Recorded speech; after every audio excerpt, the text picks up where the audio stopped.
യേശുവിൻ സ്നേഹത്താൽ എന്നുള്ളം പൊങ്ങുന്നേ, തൻ സ്നേഹമാധുര്യം ചിന്താതീതമത്രേ.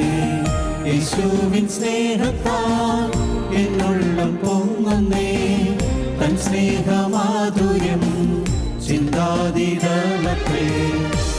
എത്ര ആഴമേ യേശുവിൻ സ്നേഹമേ, എത്ര ആഴമേ യേശുവിൻ സ്നേഹമേ. ആയതിൻ ധ്യാനമെൻ ജീവിത ഭാഗ്യമേ, ആയതിൻ ധ്യാനമെൻ ജീവിത ഭാഗ്യമേ. യേശുവിൻ സ്നേഹത്താൽ എന്നുള്ളം പൊങ്ങുന്നേ, തൻ സ്നേഹമാധുര്യം ചിന്താതീതമത്രേ. തൻ സ്നേഹമാധുര്യം ചിന്താതീതമത്രേ.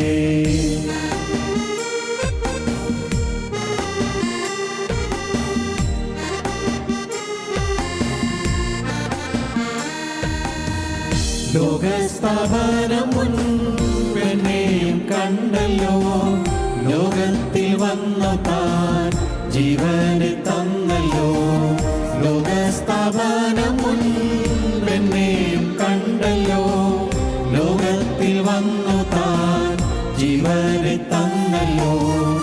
എത്രയോ ശ്രേഷ്ഠമാ സ്വർഗീയ വിളിയാൽ, എത്രയോ ശ്രേഷ്ഠമാ സ്വർഗീയ വിളിയാൽ. എന്നെയും യോഗ്യനായി എണ്ണീയ സ്നേഹമേ, എന്നെയും യോഗ്യനായി എണ്ണീയ സ്നേഹമേ. യേശുവിൻ സ്നേഹത്താൽ എന്നുള്ളം പൊങ്ങുന്നേ, തൻ സ്നേഹമാധുര്യം ചിന്താതീതമത്രേ. തൻ സ്നേഹമാധുര്യം ചിന്താതീതമത്രേ.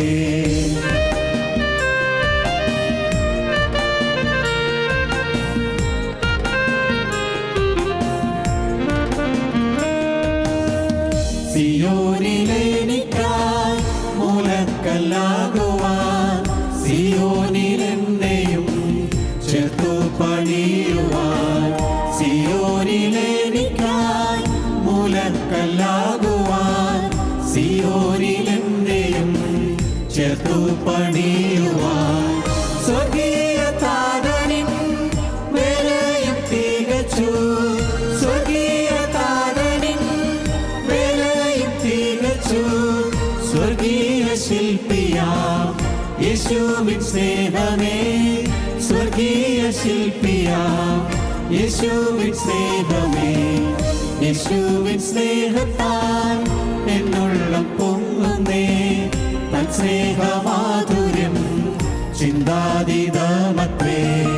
തൻ സ്നേഹമാധുര്യം ചിന്താതീതമത്രേ.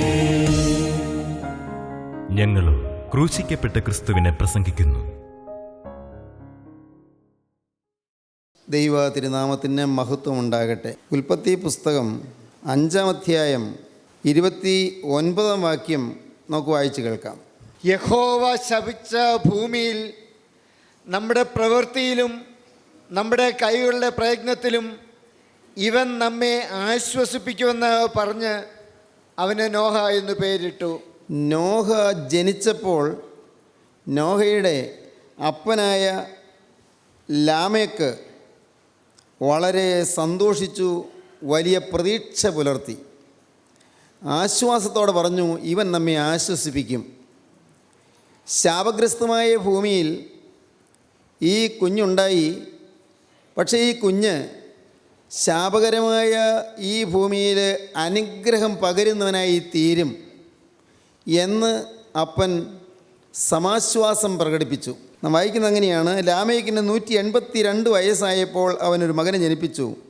യഹോവ ശപിച്ച ഭൂമിയിൽ നമ്മുടെ പ്രവൃത്തിയിലും നമ്മുടെ കൈകളുടെ പ്രയത്നത്തിലും ഇവൻ നമ്മെ ആശ്വസിപ്പിക്കും എന്ന് പറഞ്ഞ് അവന് നോഹ എന്ന് പേരിട്ടു. നോഹയുടെ ജനനത്തിൽ തന്നെ വലിയ പ്രതീക്ഷയാണ്, മാതാപിതാക്കൾക്ക് വലിയ ആശ്വാസമാണ്. സമൂഹം മുഴുവൻ അധപ്പതിക്കുന്നൊരു കാലഘട്ടമായിരുന്നു അത്. ജനസമൂഹമെല്ലാം തിന്മയിലേക്ക് തിരിയുന്നൊരു കാലയളവ്, നാശയോഗ്യരായിത്തീരുന്നൊരു കാലഘട്ടം. അന്ന് ഈ ശാപകരമായ ഭൂമിയിൽ, ദൈവം ശപിച്ചതായി ഈ ഭൂമിയിൽ ഇവൻ നമുക്ക് ആശ്വാസമായി തീരും എന്ന് നോഹയെക്കുറിച്ച് മാതാപിതാക്കൾ പ്രതീക്ഷിച്ചു. അങ്ങനെ നോഹ എന്ന് പേരിട്ടു, ആശ്വസിപ്പിക്കുന്നവൻ. ഇവൻ ആശ്വാസദായകനായി തീരും എന്ന്. നാം കഴിഞ്ഞ ചില അവസരങ്ങളിൽ നോഹയെക്കുറിച്ചും അതിനു മുൻപ് ഹാനോക്കിനെക്കുറിച്ചും ചിലതെല്ലാം ചിന്തിക്കുകയുണ്ടായി. ഈ പൂർവ്വപിതാക്കന്മാരുടെ ജീവിതം നാം വായിക്കുകയും പഠിക്കുകയും ധ്യാനിക്കുകയും ചെയ്യുമ്പോൾ നമ്മുടെ ജീവിതത്തിലും ഒട്ടേറെ കാര്യങ്ങൾ നമുക്ക് പകർത്താനുണ്ട്, നമുക്ക് അനുഭവങ്ങൾ ലഭിക്കും. ഹാനോക്ക് ദൈവത്തോടുകൂടെ നടന്നു, നോഹയെക്കുറിച്ച് വായിക്കുന്നതും നോഹ ദൈവത്തോടുകൂടെ നടന്നു എന്നാണ്. ജീവിതത്തിൽ ദൈവത്തോടുകൂടെ നടക്കുന്ന ഒരു മനുഷ്യനായി തീരുന്ന മഹാഭാഗ്യം അനുഭവിക്കുന്നവരാണ് ആശ്വാസത്തിൻ്റെ വക്താക്കളും പ്രയോക്താക്കളുമായി തീരുന്നത്, ആശ്വാസം പകരുന്നവരായി തീരുന്നത്, മറ്റുള്ളവർക്ക് ആശ്വാസം കൊടുക്കുന്നവരായി തീരുന്നത്.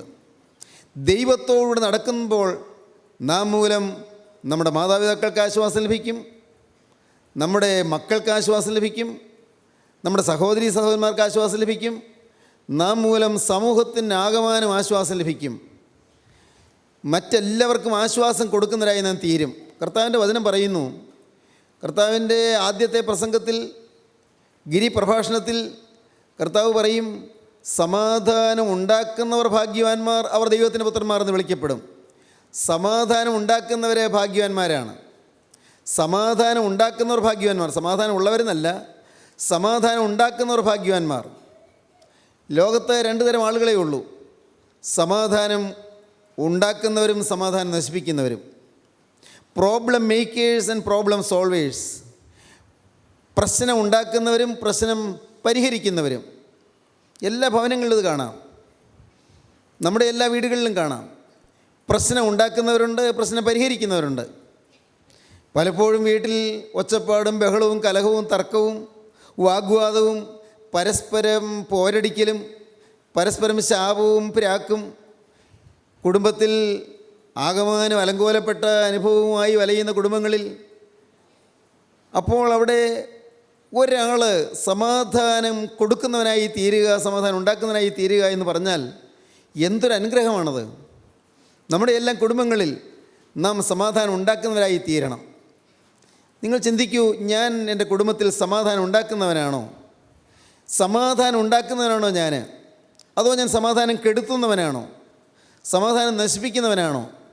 സമാധാനം ഉണ്ടാക്കുന്നവർ ഭാഗ്യവാന്മാർ, അവർ ദൈവത്തിൻ്റെ പുത്രന്മാർ എന്ന് വിളിക്കപ്പെടും. സമാധാനം ഉണ്ടാക്കുന്നവരാണ് ഭാഗ്യവാന്മാർ. ഞാൻ ഒരു കാരണവശാലും സമാധാനം നശിപ്പിക്കുകയില്ല എന്ന് നിങ്ങൾ തീരുമാനിക്കണം. എൻ്റെ വീട്ടിൽ, ഞാൻ പ്രവർത്തിക്കുന്നിടത്ത്, ഞാൻ ജോലി ചെയ്യുന്നിടത്ത്, എൻ്റെ ഓഫീസിൽ, അതല്ലെങ്കിൽ എൻ്റെ സ്ഥാപനത്തിൽ, ഞാൻ പ്രവർത്തിക്കുന്ന ഏത് മേഖലയിലാണെങ്കിലും അവിടെ ഞാൻ സമാധാനം ഉണ്ടാക്കുന്നവനായിരിക്കും. ഞാൻ വസിക്കുന്ന എൻ്റെ ഭവനത്തിൽ, ഞാൻ ജീവിക്കുന്ന സമൂഹത്തിൽ ഞാൻ സമാധാനം ഉണ്ടാക്കുന്നവനായിരിക്കും. ഞാൻ ഒരിക്കലും ഒരു പ്രോബ്ലം മേക്കർ ആവുകയില്ല, പ്രശ്നം ഉണ്ടാക്കുന്നവനാകുകയില്ല. ഞാൻ സമാധാനം ഉണ്ടാക്കുന്നവനായിരിക്കും, ഞാൻ പ്രശ്നം പരിഹരിക്കുന്നവനായിരിക്കും. നോഹയുടെ ജനനത്തിങ്കൽ അപ്പൻ പറഞ്ഞു, യഹോവ ശപിച്ച ഭൂമിയിൽ നമ്മുടെ പ്രവൃത്തിയിലും നമ്മുടെ കൈകളുടെ പ്രയത്നത്തിലും ഇവൻ നമ്മെ ആശ്വസിപ്പിക്കും എന്ന് പറഞ്ഞ് അവന് നോഹ എന്ന് പേരിട്ടു. എന്തൊരു ഭാഗ്യം! ആ അപ്പൻ്റെ ആശ മുഴുവൻ നിറവേറ്റുവാൻ നോഹയ്ക്ക് കഴിഞ്ഞു. ആ തലമുറയിൽ നോഹ അനുഗ്രഹീത പുരുഷനായി നിന്നു. പ്രിയപ്പെട്ടവരെ, നമ്മുടെ ഈ തലമുറയിൽ ഒരു ചുരുങ്ങിയ കാലമല്ലേ നമ്മുടെ മുന്നിലുള്ളൂ, വളരെ ചുരുങ്ങിയൊരു കാലം. ഈ കുറഞ്ഞ കാലം നാം മൂലം അനേകർക്ക് ആശ്വാസം ലഭിക്കട്ടെ, നാം മൂലം അനേകരുടെ ഉള്ളിൽ തണുക്കട്ടെ, നാം മൂലം അനേകരുടെ ഹൃദയത്തിൽ സന്തോഷം ഉണ്ടാകട്ടെ. നമ്മുടെ ജീവിതം മൂലം അനേകർ ദൈവരാജ്യത്തിൽ എത്തുവാൻ ഇടയായി തീരട്ടെ, അനേകർ നിത്യജീവൻ പ്രാപിക്കാൻ ഇടയായി തീരട്ടെ. നമ്മുടെ ഓരോ വാക്കും മൂലം, നമ്മുടെ ഓരോ പ്രവൃത്തിയും മൂലം, നമ്മുടെ ഓരോ പ്രയത്നവും മൂലം, നമ്മുടെ ഓരോ കാഴ്ചപ്പാടും മൂലവും അനേകർക്ക് ആശ്വാസം ലഭിക്കുവാൻ നാം ഈ ഭൂമിയിൽ ജീവിക്കുവാനിടയാകട്ടെ. നോഹയെക്കുറിച്ചാണ് നാം ചിന്തിക്കുന്നത്. നോഹയുടെ കാര്യം ചിന്തിക്കുമ്പോൾ ഒന്നാമത് നമ്മുടെ ശ്രദ്ധയിലേക്ക് വരുന്നത് നോഹ ഒരു നീതിമാനായ മനുഷ്യനായിരുന്നു. ഉൽപ്പത്തി പുസ്തകം 6-ാം അധ്യായം 9-ാം വാക്യവും 7-ാം അധ്യായം 1-ാം വാക്യവും നമുക്ക് വായിക്കാം. നോഹയുടെ വംശപാരമ്പര്യം എന്തെന്നാൽ നോഹ നീതിമാനും തൻ്റെ തലമുറയിൽ നിഷ്കളങ്കനുമായിരുന്നു. നോഹ ദൈവത്തോടുകൂടെ നടന്നു. 7-ാം അധ്യായം 1-ാം വാക്യവും കൂടെ വായിക്കാം. അനന്തരം യഹോവ നോഹയോട് കൽപ്പിച്ചത് എന്തെന്നാൽ നീയും സർവ്വകുടുംബവുമായി പെട്ടകത്തിൽ കടക്ക, ഞാൻ നിന്നെ ഈ തലമുറയിൽ എൻ്റെ മുമ്പാകെ നീതിമാനായി കണ്ടിരിക്കുന്നു. ഞാൻ നിന്നെ ഈ തലമുറയിൽ എൻ്റെ മുൻപാകെ നീതിമാനായി കണ്ടിരിക്കുന്നു. നോഹയെക്കുറിച്ച് ദൈവം പറയുകയാണ്, നിന്നെ ഈ തലമുറയിൽ ഞാൻ നീതിമാനായി കണ്ടിരിക്കുന്നു. ഈ തലമുറയിൽ ഒരു നീതിമാനായി ഞാൻ നിന്നെ കണ്ടിരിക്കുന്നു. ദൈവം കാണുന്നത് അങ്ങനെയാണ്. അവിടെ ഒരു പ്രത്യേക പ്രയോഗം നമുക്ക് കാണാം. നോഹ നീതിമാനായി ദൈവം കണ്ടിരിക്കുന്നെന്നാണ്.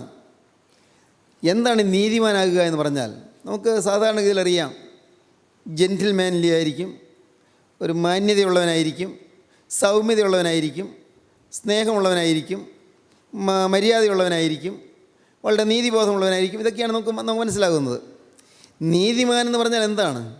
വേദപുസ്തകം പറയും 14-ാം സങ്കീർത്തനം 1-ാം വാക്യവും 53-ാം സങ്കീർത്തനം 1-ാം വാക്യവും വായിക്കുമ്പോൾ നമുക്ക് കാണാം നീതിമാനെക്കുറിച്ച് വേദപുസ്തകം പറയുന്നത് എങ്ങനെയാണെന്ന്. നമുക്ക് വായിക്കാം.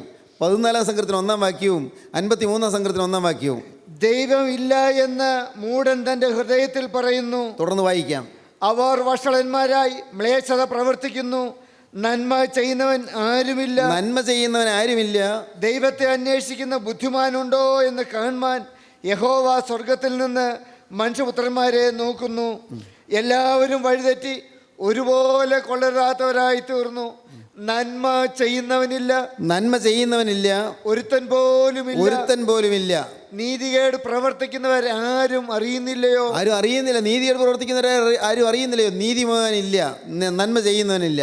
53-ാം സങ്കീർത്തനം 1-ാം വാക്യം മുതൽ ഇത് തന്നെ, ഇതേ സങ്കീർത്തനം തന്നെ ആവർത്തിക്കുകയാണ്.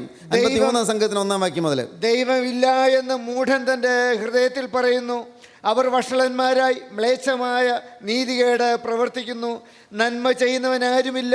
ദൈവത്തെ അന്വേഷിക്കുന്ന ബുദ്ധിമാനുണ്ടോ എന്ന് കാണുവാൻ ദൈവം സ്വർഗത്തിൽ നിന്ന് മനുഷ്യപുത്രന്മാരെ നോക്കുന്നു. നന്മ ചെയ്യുന്നവൻ ആരുമില്ല നന്മ ചെയ്യുന്നവനായിട്ട്. പക്ഷേ ദൈവം പറയുന്നു, ദൈവം ഈ തലമുറയിൽ നീതിമാനായി നോഹയെ കണ്ടു എന്ന്. നീതിമാനായിട്ട് ആരുമില്ലെന്നാണ് തിരുവചനം പറയുന്നത്. വായിക്കാം. നീതിമാൻ ആരുമില്ല, ഒരുത്തൻ പോലുമില്ല. ഗ്രഹിക്കുന്നവനില്ല. ദൈവത്തെ അന്വേഷിക്കുന്നവനുമില്ല. എല്ലാവരും വഴിതെറ്റി ഒരുപോലെ കൊള്ളരാത്തവരായി തീർന്നു. നന്മ ചെയ്യുന്നവനില്ല, ഒരുത്തൻ പോലുമില്ല. അവരുടെ തൊണ്ട തുറന്ന ശവക്കുഴി, വായ് തുറന്നാൽ ശവക്കുഴി തുറക്കുമ്പോൾ വരുന്നത് പോലെ ദുർഗന്ധം വമിക്കുന്നതായ വാക്കുകൾ, മ്ലേച്ഛമായ വാക്കുകൾ, രണ്ടർത്ഥമുള്ള വാക്കുകൾ, നുണ പറയുന്ന വാക്കുകൾ, വഞ്ചിക്കുന്ന വാക്കുകൾ, ചതിക്കുന്ന വാക്കുകൾ, കുറ്റം പറയുന്ന വാക്കുകൾ, മറ്റുള്ളവർ ദുഷിക്കുന്ന വാക്കുകൾ, ഏറ്റവും ഹീനമായ പദങ്ങൾ ഉപയോഗിക്കുന്ന വാക്കുകൾ, ഇതെല്ലാം ഇങ്ങനെ വായിൽ നിന്ന് വരുന്നു. അവരുടെ തൊണ്ട തുറന്ന ശവക്കുഴി. നാവുകൊണ്ട് അവർ ചതിക്കുന്നു. സർപ്പവിഷം അവരുടെ അധരങ്ങൾക്ക് കീഴേ ഉണ്ട്. സർപ്പവിഷം, മറ്റുള്ളവരെ കുത്തി മുറിവേൽപ്പിക്കുക മാത്രമല്ല, കുത്തി കൊല്ലുന്ന വാക്കുകൾ, സർപ്പവിഷം അവരുടെ അധരങ്ങൾക്ക് കീഴേ ഉണ്ട്. അവരുടെ വായിൽ ശാപവും കയ്പും നിറഞ്ഞിരിക്കുന്നു. പ്രാകുന്ന വാക്കുകൾ, ശപിക്കുന്ന വാക്കുകൾ, അവരുടെ വായിൽ ശാപവും കയ്പും നിറഞ്ഞിരിക്കുന്നു. അവരുടെ കാൽ രക്തം ചൊരിയുവാൻ ബന്ധപ്പെടുന്നു. മനുഷ്യന്റെ കാല് രക്തം ചൊരിയുവാൻ ബന്ധപ്പെടുന്നു. നാശവും അരിഷ്ടതയും അവരുടെ വഴികളിലൊക്കെയും നാശമുണ്ട്, അരിഷ്ടതയും ഉണ്ട്. സമാധാനമാർഗം അവർ അറിഞ്ഞിട്ടില്ല. അവരുടെ ദൃഷ്ടിയിൽ ദൈവഭയമില്ല. ഇങ്ങനെ നീതിമാൻ ആരുമില്ല, ഒരുത്തൻ പോലുമില്ല എന്ന് തിരുവചനം പറയുന്നു. ഒന്നുകൂടി വ്യക്തമായിട്ട് കർത്താവിന്റെ വചനം പറയുന്നു. റോമർ 3:23 ഒരു വ്യത്യാസവുമില്ല. എല്ലാവരും പാപം ചെയ്തു ദൈവ തേജസ്സില്ലാത്തവരായി തീർന്നു. ദൈവത്തിന്റെ തേജസ് ഇല്ല. എല്ലാവരും പാപം ചെയ്തു പോയി. ഒരു വ്യത്യാസവുമില്ല. അവിടെ വലിയവനെന്നോ ചെറിയവനെന്നോ ഭേദമില്ല. എല്ലാവരും പാപികളാണ്. ആരും നീതിമാനായിട്ടില്ല. ഒരു വ്യത്യാസവുമില്ല. എല്ലാവരും പാപം ചെയ്ത് ദൈവ തേജസ്സില്ലാത്തവരായി തീർന്നു. അവിടെ ധനിവനെന്നോ ദരിദ്രരെന്നോ ഭേദമില്ല. വിദ്യാഭ്യാസം ഉള്ളവനെന്നോ ഇല്ലാത്തവനെന്നോ ഭേദമില്ല. ഒരു വ്യത്യാസവുമില്ല. എല്ലാവരും പാപം ചെയ്ത് ദൈവ തേജസ്സില്ലാത്തവരായി തീർന്നു. പ്രിയപ്പെട്ടവരെ, മനുഷ്യ ജീവിതത്തിൽ, മനുഷ്യൻ്റെ അനുഭവത്തിൽ മനുഷ്യൻ പാപിയാണ് എന്ന് തിരുവചനം പറയുന്നു. എല്ലാവരും, മനുഷ്യൻ പാപം ചെയ്യാത്തപ്പോഴും അവൻ പാപിയാണ്, പാപത്തിൻ്റെ വാക്ക് പറയാത്തപ്പോഴും അവൻ പാപിയാണ്, പാപത്തിൻ്റെ പ്രവൃത്തി ചെയ്യാത്തപ്പോഴും അവൻ പാപിയാണ്, പാപത്തിൻ്റെ ചിന്ത വരാത്തപ്പോൾ പോലും മനുഷ്യൻ പാപിയാണ്. കാരണം മനുഷ്യൻ്റെ സ്വഭാവം പാപമുള്ളതാണ്, മനുഷ്യൻ്റെ പ്രകൃതി പാപമുള്ളതാണ്, സിൻഫുൾ നേച്ചറാണ്, പാപമയമായ പ്രകൃതിയാണ്, പാപത്തിൻ്റെ സ്വഭാവമാണ്. പ്രിയപ്പെട്ടവരെ, മനുഷ്യരെല്ലാവരും പാപികളാണ്. അങ്ങനെയുള്ളതായ പാപിയായ മനുഷ്യനുള്ള ഈ ലോകത്ത് ദൈവം ഒരാളെ നീതിമാനായി എണ്ണി, നീതിമാനായി ഈ ദൈവം കണക്കാക്കുകയാണ്.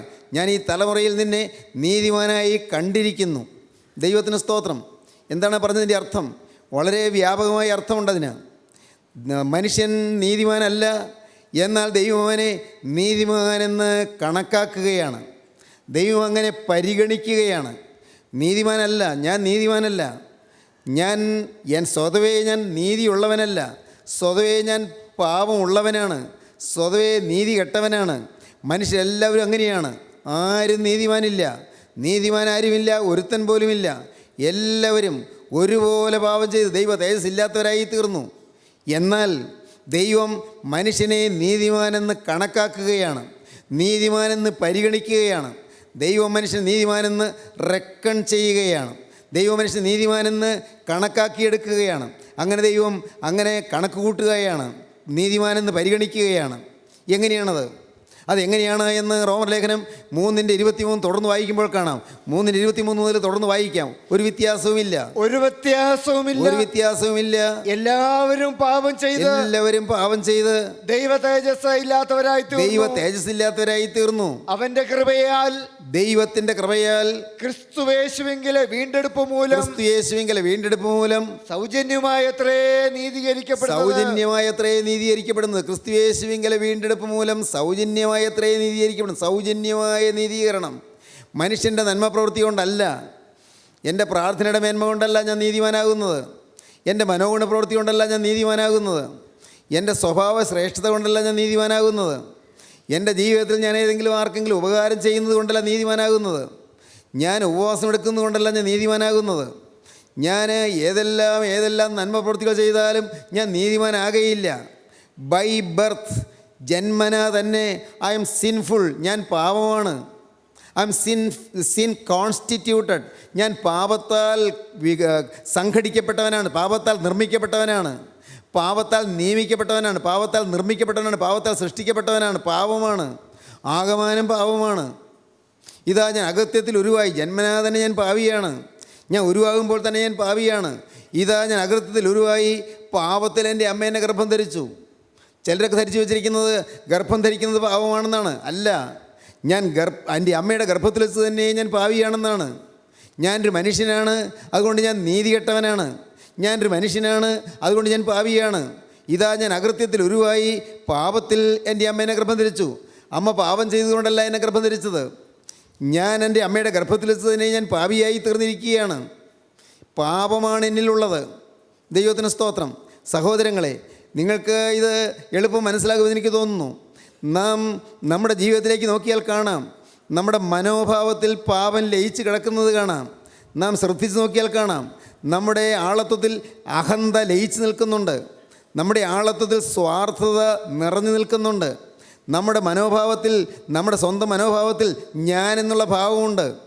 എന്നെ ആളുകൾ കണക്കാക്കണം, എന്നെ ആളുകൾ പരിഗണിക്കണം, എന്നെ മറ്റുള്ളവർ ബഹുമാനിക്കണം, എന്നെ മറ്റുള്ളവർ മാനിക്കണം, എന്നെ മറ്റുള്ളവരെ പരിഗണിക്കണം, എന്നെക്കുറിച്ച് മറ്റുള്ളവർക്ക് ഒരു കരുതൽ വേണം, എൻ്റെ അഭിപ്രായം ചോദിക്കണം, എൻ്റെ ഇഷ്ടം നടക്കണം, എനിക്ക് എൻ്റെ ഇങ്ങനെ എന്നിൽ ചുറ്റിപ്പറ്റിയാണ് എൻ്റെ മനോഭാവം പുലരുന്നത്. സുവിശേഷകന്മാർ പോലും, പ്രിയപ്പെട്ടവരെ, ഈ ഞാൻ എന്നുള്ള സ്വയത്തിൽ നിന്ന് വിമോചനമുള്ളവരല്ല. അനേകം ദൈവമക്കൾ ഓരോരുത്തരും ചിന്തിച്ചാൽ കാണാം, ഞാൻ എന്ന് പറയുന്ന ആ ഈഗോയുടെ ഭീകരമായ അടിമത്വത്തിലാണ് ഞാൻ നിൽക്കുന്നത്. ഞാൻ എന്ന ഈ ഒരു ഈഗോ, സ്വയം, സെൽഫ് എന്ന് പറയും, ഞാൻ എന്ന ഭാവം, ഈ ഞാൻ എന്ന ആ ഭാവമാണ് മനുഷ്യനെ നിയന്ത്രിച്ചു കൊണ്ടിരിക്കുന്നത്.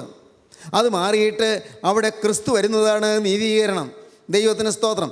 ഞാൻ എന്ന എൻ്റെ ആ സ്ഥാനത്ത് ഞാൻ മാറിയിട്ട്, ഞാൻ മരിച്ചിട്ട്, ഞാൻ ക്രൂശിക്കപ്പെട്ടിട്ട് അവിടെ ക്രിസ്തു വരുന്നതാണ് വാസ്തവത്തിൽ നീതീകരണമെന്ന് പറയുന്നത്. അതാണ് ജസ്റ്റിഫിക്കേഷൻ, അതാണ് റൈച്ചിയസ്നെസ്, അതാണ് നീതീകരണം, അതാണ് ദൈവനീതി എന്ന് പറയുന്നത്.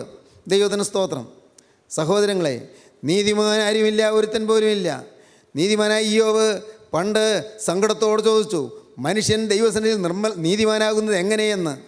ഇയ്യോബിൻ്റെ പുസ്തകം വായിക്കുമ്പോൾ കാണാം, രണ്ടിടത്ത് ഇയ്യോബ് ചോദിക്കുന്നുണ്ട്, മർത്യൻ ദൈവസന്നിധിയിൽ നീതിമാനാകുന്നത് എങ്ങനെ? മനുഷ്യന് ദൈവസന്നിധിയിൽ നീതിമാനാകാൻ പറ്റുമോ? ഇയ്യോബ് നൂറ്റാണ്ടുകൾക്ക് മുമ്പ് ഇയ്യോബ് എന്ന നിഷ്കളങ്കനായ ദൈവദാസൻ ചോദിക്കുകയാണ്, മർത്യൻ ദൈവസന്നിധിയിൽ നീതിമാനാകുന്നത് എങ്ങനെ? പ്രിയപ്പെട്ടവരെ, ആർക്കും നീതിമാനാകാൻ സാധിക്കുകയില്ല. എന്നാൽ ഒരുവനെ നീതീകരിപ്പാൻ ദൈവം തീരുമാനിക്കുന്നു. നിങ്ങളിത് കേൾക്കുമ്പോൾ നിങ്ങൾ വിശ്വസിക്കൂ, നിങ്ങളെ ഓരോരുത്തരെയും, നീതികെട്ടവരായ നിങ്ങളെ ഓരോരുത്തരെയും, നീതി ഇല്ലാത്തവരായ നിങ്ങളെ ഓരോരുത്തരെയും, പാപം മാത്രമായി നിങ്ങളെ ഓരോരുത്തരെയും നീതീകരിക്കാൻ കർത്താവായ യേശുക്രിസ്തു നീതികെട്ടവനെ പോലെ കുരിശിൽ മരിച്ചിരിക്കുന്നുവെന്ന് നിങ്ങൾ വിശ്വസിക്കുക. ഇത് വളരെ ലളിതമായൊരു കാര്യമാണ്. അതാണ് റോമലേഖനം തുടർന്ന് വായിക്കുമ്പോൾ കാണാം, അവൻ്റെ കൃപയാൽ, ദൈവത്തിൻ്റെ കൃപയാൽ ക്രിസ്തു യേശുവിലെ വീണ്ടെടുപ്പ് മൂലം സൗജന്യമായി ഇത്രയും നീതീകരിക്കപ്പെടുന്നു. അതിന് ഞാൻ എന്താണ് ചെയ്യേണ്ടത്? അവിടെ പറയുന്നുണ്ട്, വിശ്വസിക്കുന്നവർക്ക് എനിക്ക് ചെയ്യാനുള്ളത് അത് മാത്രമേ ഉള്ളൂ. ഞാൻ വിശ്വസിക്കുക. വിശ്വസിക്കുന്നവർക്ക് അവൻ തൻ്റെ രക്തം മൂലം പ്രായശ്ചിത്തമാകുവാൻ, യേശുക്രിസ്തു തൻ്റെ തിരുരക്തം മൂലം പ്രായശ്ചിത്തമാകുവാൻ ദൈവം അവനെ പരസ്യമായി നിർത്തിയിരിക്കുന്നു. ദൈവം അവനെ പരസ്യമായി നിർത്തിയിരിക്കുന്നു. യേശുക്രിസ്തുവിനെ കുരിശിന്മേൽ പരസ്യമായി നിർത്തിയിരിക്കുന്നു. വിശ്വസിക്കുന്നവർക്ക് യേശുക്രിസ്തു തൻ്റെ തിരുരക്തം മൂലം പ്രായശ്ചിത്തമാകുവാൻ ദൈവവനെ പരസ്യമായി നിർത്തിയിരിക്കുന്നു. അത് മാത്രമേ പോംവഴിയുള്ളൂ. ഞാൻ എന്തെങ്കിലും ചെയ്ത് നീതിമാനായി തീരുകയില്ല. ഞാൻ പ്രാർത്ഥിച്ച് നീതിമാനായി തീരുകയില്ല. ഞാൻ മനോഗുണ പ്രവർത്തികൾ ചെയ്ത് നീതിമാനായി തീരുകയില്ല. ഞാൻ ജാഗരിച്ച് നീതിമാനായി തീരുകയില്ല. ഞാൻ എന്തെല്ലാം ചെയ്താലും ഞാൻ നീതികെട്ടവൻ തന്നെ. എന്നാൽ എനിക്ക് വേണ്ടി ഒരാൾ ക്രൂസിൽ മരിച്ചിരിക്കുന്നു. എനിക്ക് വേണ്ടി ഒരാൾ എൻ്റെ പാവം ഏറ്റെടുത്തിരിക്കുന്നു. എൻ്റെ നീതികേടെല്ലാം ഒരാൾ തൻ്റെ മേൽ ഏറ്റെടുത്തിരിക്കുന്നു. എൻ്റെ നീതികേടെല്ലാം യേശുക്രിസ്തുവിൻ്റെ മേൽ ചുമത്തിയിരിക്കുന്നു. നമ്മുടെ നീതികേടെല്ലാം യേശുവിൻ്റെ മേൽ ഏൽപ്പിച്ചിരിക്കുന്നു. യേശുവിൻ്റെ മേൽ ഇമ്പോസ് ചെയ്തിരിക്കുന്നു. യേശുവിൻ്റെ മേൽ ചുമത്തിയിരിക്കുന്നു. പ്രിയപ്പെട്ടവരെ, നമ്മുടെ നീതികേട് യേശുവിൻ്റെ മേൽ ചുമത്തിയതുകൊണ്ട്, യേശു അത് വഹിച്ചതുകൊണ്ട്, അതുകൊണ്ടാണ് യേശു നീതികെട്ടവനെ പോലെ കുരിശിൽ മരിച്ചത്. യേശു നീതികെട്ടവനായതുകൊണ്ടല്ല. യേശു പരിശുദ്ധനാണ്. ദൈവത്തിന് സ്തോത്രം. യേശു പരിശുദ്ധന്മാരിൽ പരിശുദ്ധനാണ്. യേശു നിത്യപരിശുദ്ധനാണ്. യേശു നിത്യ തേജോമയനാണ്. എന്നാൽ യേശുക്രിസ്തു എൻ്റെ പാപം ഏറ്റെടുത്തു. സ്നേഹിതരെ, നിങ്ങളുടെ പാപം ഏറ്റെടുത്തു. യേശുവിൻ്റെ മേലെല്ലാ പാപവും വഹിച്ചു. അതുകൊണ്ട് പാപത്തിന് ശിക്ഷയുണ്ട്, പാപിക്ക് ശിക്ഷയുണ്ട്. ആ ശിക്ഷ, ഞാൻ ഏൽക്കേണ്ട ശിക്ഷ യേശു ഏറ്റെടുത്തു. അതുകൊണ്ട് യേശു എനിക്ക് പകരമായി കുരിശിൽ മരിച്ചു. തന്മൂലം എന്നെ മോചിപ്പിച്ചു. അങ്ങനെ എന്നെ നീതിമാനാക്കി തീർത്തു. ഇതാണ് നീതിമാനെന്ന് മുദ്ര കുത്തുന്നത്, നീതിമാനെന്ന് കണക്കാക്കുന്നത്, നീതികെട്ടവനെ നീതീകരിക്കുന്നത്. ദൈവത്തിന് സ്തോത്രം. ദൈവത്തിൻ്റെ വലിയ നാമം മഹത്വപ്പെടട്ടെ. ഇന്ന് നിങ്ങൾ കേൾക്കുമ്പോൾ നിങ്ങൾ ദയവായി വിശ്വസിക്കൂ, എൻ്റെ കർത്താവേ, നോഹ ആ തലമുറയിൽ നീതിമാനെന്ന് ദൈവം പരിഗണിച്ചു. ഈ തലമുറയിൽ എന്നെ ഒരു നീതിമാനായി നീ പരിഗണിക്കണമേ കർത്താവേ. എൻ്റെ കുറ്റങ്ങളെല്ലാം ഏറ്റെടുക്കുന്ന ക്രിസ്തുവിൻ്റെ സ്നേഹത്തെ കാണാൻ എൻ്റെ ഉൾക്കണ്ണൊന്ന് തുറക്കണമേ. എൻ്റെ പാപമെല്ലാം വഹിച്ച ക്രിസ്തുവിൻ്റെ സ്നേഹത്തെ തിരിച്ചറിയാൻ എൻ്റെ അകക്കണ്ണുകളെ തുറക്കണമേ. കരുണയുള്ള കർത്താവേ, ക്രിസ്തു എൻ്റെ പാപം വഹിച്ചു എന്ന് മനസ്സിലാക്കാൻ എനിക്കൊരു വെളിവ് തരണമേ കർത്താവേ. എനിക്ക് മനസ്സിലാകാത്തൊരു കാര്യമാണത്. എനിക്കത് ഗ്രഹിക്കാൻ പറ്റുന്നില്ല. ഉദാഹരണങ്ങൾ ഞാൻ ധാരാളം കേട്ടിട്ടുണ്ട്, ദൃഷ്ടാന്ത കഥകൾ കേട്ടിട്ടുണ്ട്. പക്ഷേ അതുകൊണ്ടൊന്നും എനിക്ക് മനസ്സിലാകുന്നില്ല കർത്താവേ. ഇന്നും എനിക്ക് വേറൊന്നും കേൾക്കണ്ട. എനിക്കൊരു കാര്യം നീ ചെയ്തു തന്നാൽ മതി. പണ്ട് നീ പരിശുശ്രൂഷ ചെയ്ത് നടന്ന കാലത്ത് നീ കണ്ണുകൊണ്ടിന് കാഴ്ച കൊടുത്തല്ലോ. അതുപോലെ കർത്താവേ, ഇപ്പോൾ നീ മനസ്സലിഞ്ഞ് എൻ്റെ അരികത്ത് വന്ന് എനിക്കൊരു അകക്കാഴ്ച തരണമേ. എൻ്റെ ഉള്ളത്തെ കാണാനൊരു കാഴ്ച തരണമേ കർത്താവേ. ഞാൻ നീതി കെട്ടാനെന്ന് മനസ്സിലാക്കാൻ എനിക്കൊരു കൃപ തരണമേ.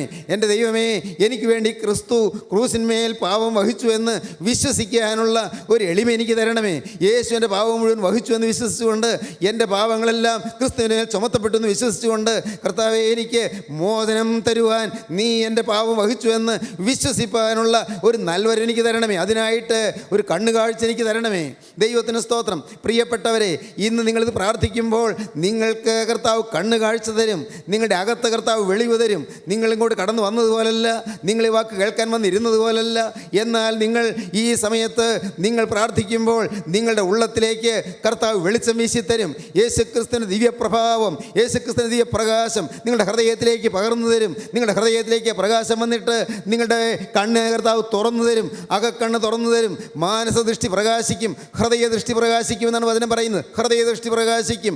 ഹൃദയദൃഷ്ടി പ്രകാശിച്ചിട്ട് അയ്യോ ഞാൻ പാപിയാണെങ്കിലും എൻ്റെ പാപം യേശു വഹിച്ചല്ലോ എന്ന് നിങ്ങൾക്ക് മനസ്സിലാക്കാൻ സാധിക്കും. പ്രിയപ്പെട്ടവരെ, ഇത് നിങ്ങൾ ഒരു ബുദ്ധി കൊണ്ട് പഠിക്കാനല്ല, നിങ്ങൾ ഹൃദയം കൊണ്ട് വിശ്വസിക്കാനാണ് പറയുന്നത്. ബുദ്ധി കൊണ്ട് പഠിക്കാൻ പറ്റുകയില്ല, ബുദ്ധിയിൽ മനസ്സിലാവുകയുമില്ല. നിങ്ങൾ എത്ര ശ്രമിച്ചാലും മനസ്സിലാവുകയില്ല. കൂട്ടിയും കഴിച്ച് നോക്കാമെന്നേ ഉള്ളൂ. നിങ്ങൾക്ക് വീണ്ടും വീണ്ടും കണക്കൂട്ടി നോക്കാമെന്നേ ഉള്ളൂ. നിങ്ങൾക്ക് വീണ്ടും വീണ്ടും ചിന്തിക്കാമെന്നേ ഉള്ളൂ. ഒരു കാരണവശാൽ നിങ്ങൾക്ക് മനസ്സിലാവുകയില്ല. എന്നാൽ നിങ്ങൾ എളിമയോടെ വിശ്വസിക്കുക. എൻ്റെ കർത്താവേ, എനിക്ക് വേണ്ടി നീ കുരിശിൽ മരിച്ചു എന്ന് ഞാൻ വിശ്വസിക്കുന്നു. എനിക്ക് വേറൊന്നും അറിഞ്ഞുകൂടാ, ആത്മീയം എനിക്ക് അറിഞ്ഞുകൂടാ. കർത്താവേ, ഞാൻ ഒരു കാര്യം നല്ലതുപോലെ മനസ്സിലാക്കുന്നു. ദൈവത്തിന് സ്തോത്രം. ഞാൻ ഇടയ്ക്കൊക്കെ കർത്താവിനോട് പറയാറുള്ളതാണ്, കർത്താവ് എനിക്കൊരു കാര്യം മാത്രം അറിയാം, ഒറ്റയ്ക്കൊരു കാര്യം മാത്രം അറിയാം, ഞാനൊരു പാപിയാണെന്ന് ഞാൻ അറിയുന്നു. ദൈവത്തിന് സ്തോത്രം. ദൈവത്തിൻ്റെ വലിയ നാമം മഹത്വപ്പെടട്ടെ. വീണ്ടും ഞാൻ പറയും, കർത്താവേ, എനിക്കൊരു കാര്യം കൂടി അറിയാം, നിനക്ക് എന്നോട് വലിയ സ്നേഹമാണെന്ന് എനിക്കറിയാം. ദൈവത്തിന് സ്തോത്രം. നീ എന്നെ സ്നേഹിക്കുന്നെന്ന് ഞാൻ വിശ്വസിക്കുന്നു. ദൈവത്തിൻ്റെ വലിയ നാമം മഹത്വപ്പെടട്ടെ. ഈ രണ്ടറിവ് നിങ്ങൾക്കുണ്ടോ പ്രിയപ്പെട്ടവരെ? എങ്കിൽ നിങ്ങൾക്ക് മൂന്നാമത്തെ അറിവിലേക്ക് കടക്കാം. എൻ്റെ പാപം വഹിച്ച് നീ കുരിശിൽ മരിച്ചിരിക്കുന്നു, അതുകൊണ്ട് ഞാൻ മോചിക്കപ്പെട്ടിരിക്കുന്നു. ദൈവത്തിന് സ്തോത്രം. നിങ്ങൾക്ക് വിശ്വസിക്കാൻ പ്രിയപ്പെട്ടവരെ, എത്ര സന്തോഷമായി നിങ്ങൾക്ക് മുന്നോട്ട് പോകാം, എത്ര സൗഭാഗ്യകരമായി നിങ്ങൾക്ക് മുന്നോട്ട് പോകാം. നിങ്ങൾക്ക് ആടിപ്പോടി ദൈവത്തെ സ്തുതിക്കാം, ആരവാരത്തോടെ ദൈവത്തെ മഹത്വപ്പെടുത്താം. പാപം വിട്ടുമാറി നിങ്ങൾക്ക് ദൈവത്തെ സ്തുതിക്കാം. ഇതുവരെ നിങ്ങൾ തോറ്റുകൊണ്ടിരുന്ന പാപങ്ങളിന്മേൽ നിങ്ങൾക്ക് ജയം നേടാം. അത് ദൈവത്തിൻ്റെ പരിശുദ്ധാത്മാവ് നിങ്ങൾക്ക് ജയം തരുമെന്നാണ് പറയുന്നത്. കർത്താവ് നിങ്ങൾക്ക് കൃപ തരും. നിങ്ങൾക്ക് ജയിച്ച് പോകാൻ പറ്റും. ഒരു പാപവും നിങ്ങളെ അലട്ടുകയില്ല. പാപത്തിൻ്റെ പ്രലോഭനങ്ങൾ വരുമ്പോൾ ഒന്നും നിങ്ങളെ അലട്ടുകയില്ല, ഒന്നും നിങ്ങളെ ബാധിക്കുകയില്ല. നിങ്ങളുടെ പാപം നിങ്ങളിൽ തെറിച്ചു പോകും നിങ്ങൾ തന്നെ കണ്ടുകൊണ്ടിരിക്കും. നിങ്ങൾ അത്ഭുതപ്പെടും. എങ്ങനെ ഈ കോപം മാറി, എങ്ങനെ അശുദ്ധ ചിന്തകൾ മാറി, എങ്ങനെ ഈ മലിന വികാരങ്ങൾ മാറി. കർത്താവെ, പണ്ട് എപ്പോഴും മ്ലേച്ഛതകൾ മാത്രം ചിന്തിച്ചുകൊണ്ടിരുന്ന എനിക്ക്, എപ്പോഴും ഒരു കാരണവുമില്ലാതെ കോപിച്ചുകൊണ്ടിരുന്ന എനിക്ക്, എപ്പോഴും വിറഞ്ഞു കോപിക്കുന്ന പ്രകൃതം ഉണ്ടായിരുന്ന എനിക്ക് എങ്ങനെയാണിത് മാറിയത്?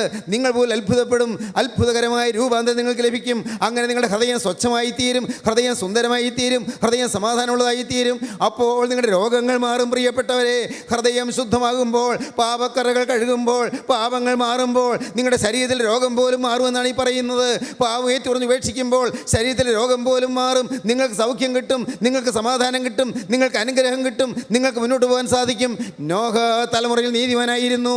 ഈ തലമുറയിലെ നീതിമാന്മാരാകാൻ ക്രിസ്തു നമുക്ക് ഭാഗ്യം തന്നിരിക്കുകയാണ്. ക്രിസ്തു നിങ്ങളുടെ പാപങ്ങൾ ഏറ്റെടുക്കുകയാണ്. ക്രിസ്തു ക്രൂശിൽ മരിച്ചിരിക്കുകയാണ്. ക്രിസ്തുവിൻ്റെ രക്തങ്ങളെ കഴുകുകയാണ്. തിരക്തത്താൽ നിങ്ങൾ ശുദ്ധീകരണം പ്രാപിക്കൂ. തിരക്തത്താൽ നിങ്ങൾ കഴുക പ്രാപിക്കൂ. ക്രിസ്തുവിനെ നിങ്ങൾ സ്വീകരിക്കൂ. ക്രിസ്തുവിനോട് നിങ്ങൾ വാക്ക് പറയൂ, യേശുവേ, ഞാൻ ഇന്നു മുതൽ നിൻ്റെ വക. എൻ്റെ യേശുവേ, ഇന്നു മുതൽ ഞാൻ നിൻ്റെ വക. യേശുവേ, ഇന്നു മുതൽ ഞാൻ എൻ്റെ പുതിയ സൃഷ്ടി. നമുക്ക് പ്രാർത്ഥിക്കാം. കരുണയുള്ള കർത്താവേ, ഈ മനോഹരമായ സമയത്തിനായി ഞങ്ങൾ നിന്നെ സ്തുതിക്കുന്നു. തിരുവചനങ്ങൾക്കായി ഞങ്ങൾ നിന്നെ സ്തോത്രം ചെയ്യുന്നു. നാഥ, നീതി കെട്ടവരെ നീതീകരിക്കുന്ന തിരുരക്തത്തിൻ്റെ അത്ഭുത കൃപയ്ക്കായി ഞങ്ങൾ നിന്നെ സ്തുതിക്കുന്നു. തിരുനാമം മഹത്വപ്പെടുത്തണമേ. യേശുവിൻ നാമത്തിൽ തന്നെ. ആമീൻ.